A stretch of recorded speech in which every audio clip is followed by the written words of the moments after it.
I should have trusted my gut. His name was Jake, tall, well-dressed, good-looking in that rugged way, like someone who knew his angles all too well. His Tinder bio was simple: let's make some bad decisions. Normally I wouldn't swipe on something like that, but I was bored and his messages were surprisingly charming. He had this dry humor that made me laugh, and before I knew it, we had plans to meet at his apartment for drinks. I wasn't dumb. I shared my location with my best friend Lily, and even sent her a screenshot of his profile. "Call me if I'm not home by midnight," I told her. She agreed, throwing in a "girl, be careful" for good measure. Jake's place was in one of those luxury high-rises downtown, the kind with floor-to-ceiling windows and furniture that looked straight out of a catalog. I couldn't tell if it was impressive or too perfect. We had a couple of drinks, and he was just as charming in person, until I noticed something strange. There was a massive mirror in his living room, reflecting the couch where we sat. As I laughed at one of his stories, I glanced at our reflection. My stomach dropped. In the mirror, Jake wasn't smiling. He wasn't even moving. My real Jake, sitting next to me, was mid-laugh, eyes crinkling at the corners. But the Jake in the mirror just sat there, perfectly still, staring at me. I must have stiffened because he touched my hand. "You okay?" I nodded too quickly, forcing a smile. "Yeah, just long day." I glanced back. His reflection was smiling now, but it was a second too late. I wanted to leave. My instincts were screaming at me, but I felt trapped in this horrible politeness, this fear of looking crazy. Jake poured another drink, and as he turned to grab something from the kitchen, I took out my phone under the table and texted Lily, "Call me, need excuse to leave." She replied almost instantly, "You're not with Jake. I just found his Insta. He's in Florida." My blood ran cold. I stood up so fast I nearly knocked over my glass. Jake, or whatever he was, turned back, tilting his head. "What's wrong?" His voice was calm, but something about it felt off. I backed toward the door, my hands shaking as I fumbled for the handle. I have to go." He took a slow step forward. "You just got here." I wrenched the door open and sprinted down the hall, heart hammering. I didn't stop until I was in my car, doors locked, gas pedal to the floor. The next morning, his Tinder profile was gone. The messages, gone. It was like he never existed. But last night, as I was getting ready for bed, I caught my reflection in the bathroom mirror. And just for a second, I wasn't moving.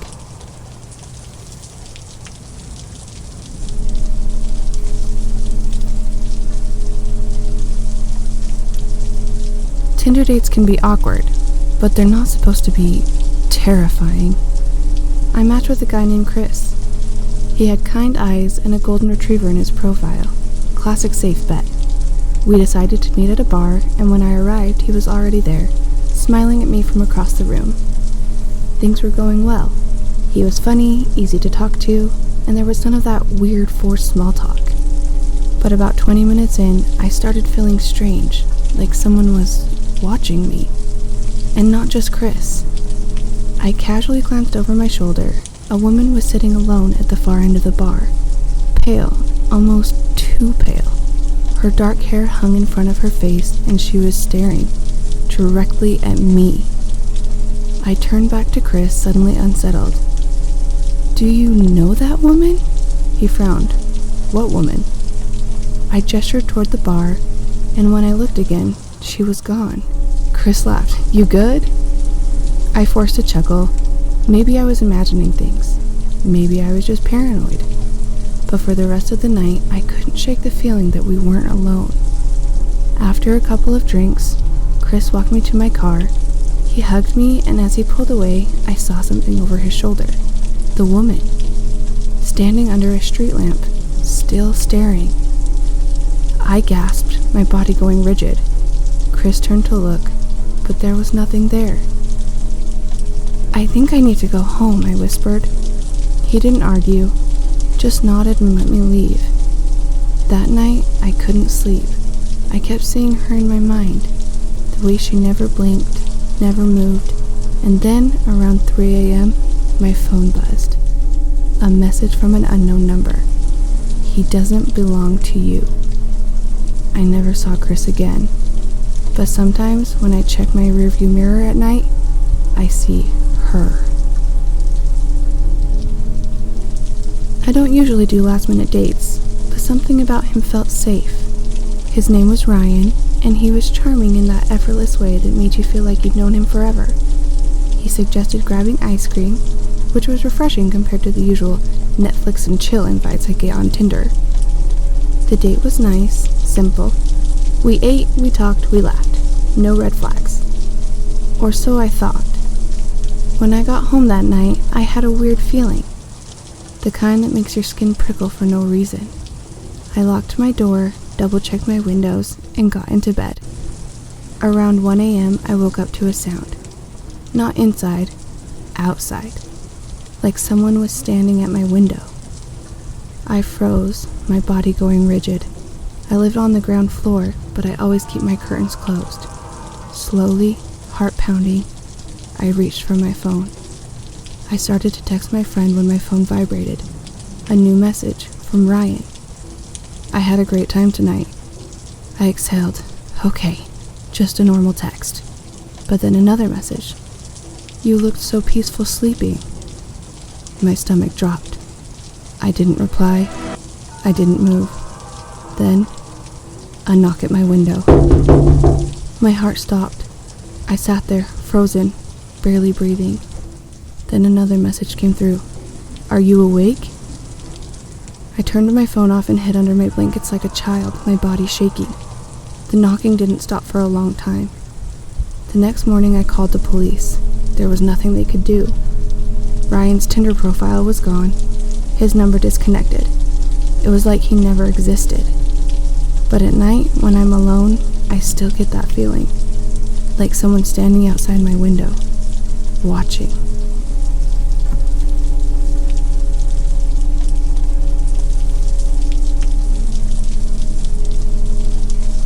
I don't use Tinder much, but a few months ago, I got out of a long-term relationship and my friends convinced me to get back out there. I wasn't looking for anything serious, just casual conversation, maybe a fun date. That's how I matched with Ethan. His profile was normal, 3 photos, no bios. The pictures were decent, one of him hiking, one at a bar, one sitting at a restaurant. He looked regular. We started talking and he was surprisingly charming. Asked me about my favorite horror movies, told me he was into film photography. The conversation flowed easily, so when he asked if I wanted to grab a drink, I figured, why not? We met at the small bar downtown. When I walked in, I spotted him immediately. He looked just like his pictures. Same shaggy brown hair, same dark hoodie, but something about him was off. The moment I sat down, I realized it. He didn't blink. At first I thought I was imagining it. Maybe I was overthinking. But as he talked, casual, friendly, smiling, his eyes stayed locked on mine, wide and unblinking. It wasn't just a stare, it was something deeper, something wrong. I started feeling uneasy. I reached over for my drink just to break eye contact, but even then, I felt him watching. And then the bartender walked over. Hey, are you okay? She asked. I was confused. Yeah. She hesitated. Then she looked at Ethan. Her face changed. I think you should leave, she said. Ethan just smiled. Finally, he blinked. Just once, slowly. Then he stood up and walked out without a word. The bartender sat down across from me. You need to block him, right now. I felt my stomach twist. Why? She glanced at the door, lowering her voice. He comes here a lot, always with different girls. But listen, he was here last night. My heart dropped. Last night? She nodded. And he was wearing the exact same outfit. I met Elena on Tinder about a year ago. She had that effortless, cool girl vibe. Sharp jawline, dark hair, photos in vintage bookstores and dimly lit bars. We matched, and I messaged her first. I said, "I feel like you judged my taste in books." She replied almost immediately, "Only if they're bad." We talked for a few days before she asked me to meet up. She picked a spot, a coffee shop I'd never heard of. It was kind of far, but I figured she must know the area better than I did. When I got there, the place was almost empty, just one barista and a single customer in the corner, a woman with her back to me. I checked my phone, no messages. "Hey," I texted her, "I just got here. Where are you sitting?"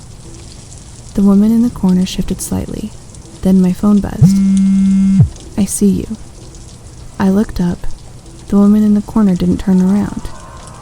I laughed a little, assuming it was a joke. I texted back, "Okay, now you're just trying to be creepy."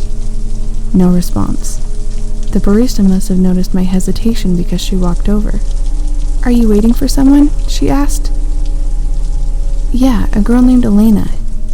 The barista's face changed, like she knew something I didn't. She leaned in and said, almost whispering, "Leave now."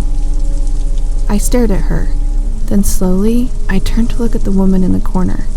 She was standing, still facing away from me, and then she said my name. I didn't even think. I bolted. When I got home, I checked Tinder to block her. Her profile was gone.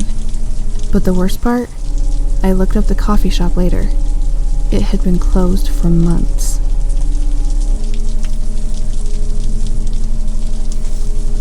Tinder is weird. You swipe past 100 people, match with a few, talk to even fewer. Most of the time, the conversations fizzle out. But sometimes, you wish they had. I matched with Daniel on a slow night. He wasn't my usual type. Something about his photos felt off. The lighting was strange, his smile looked forced. But I was bored, and he messaged first. "Crazy how you swiped right," he said. "I almost thought you wouldn't." I laughed it off. "Why's that?" "Because I already know you." I stared at my screen. What?" I replied. "I've seen you before. At that cafe near your work?" My stomach twisted. He was right. I went to that cafe all the time. But his profile said he lived across town. "Have we met before?" I asked. "Not formally," he said. "But I think we should. I'm free tonight." Something about it felt wrong. I didn't reply. A few hours later, I got another message. "I'm outside." I jumped up and went to my window. My apartment was on the 3rd floor, facing the street. I looked down. There was a man standing on the sidewalk, but it wasn't Daniel. He was taller, thinner, wearing a black hoodie, and his face wasn't right. It looked stretched, like someone had edited it in Photoshop, unnaturally long, his smile too wide. I stepped back from the window. My phone buzzed again. "Just kidding, that's not me. But he's there for you." I blocked him, reported the profile. The next morning I checked again. His account was gone. But later that night I got a notification. A new Tinder match. The profile had no picture, no name. Just a message. "Don't block me again."